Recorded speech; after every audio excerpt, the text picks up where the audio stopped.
Hi guys. तर 2-3 दिवसापासून खूप जास्त लो फील होत आहे, पण तरी पण कामाला जायचंच आहे. कारण की 5 दिवस मी सुट्टे घेतले आहे ह्या मंथमध्ये आणि अराउंड 15 ते 16च क्लायंट अटेंड केले. त्यामधून 0 बुकिंग्स. ह्या मंथमध्ये मी 0 बुकिंग्सवर आहे लिटरली आणि खूप प्रेशर फील होत आहे मला.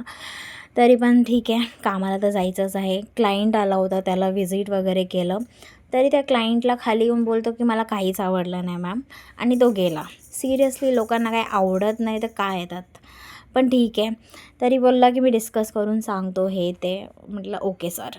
त्यानंतर मी जेवण वगैरे केलं.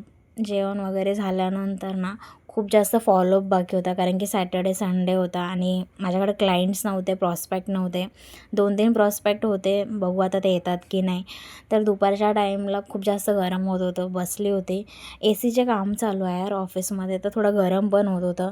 त्यानंतर खूप झोप वगैरे पण यायला लागली होती. मग कॉफी वगैरे पिली आणि त्यानंतर पेस्ट्री आणली होती सूरजने, तर पेस्ट्री खात बसलो होतो. आणि मग रात्री मार्केट पण लागलं होतं यार, तर भूक पण लागली होती आणि माझा मूड खराब असला ना तर मी मोमोज खातेच.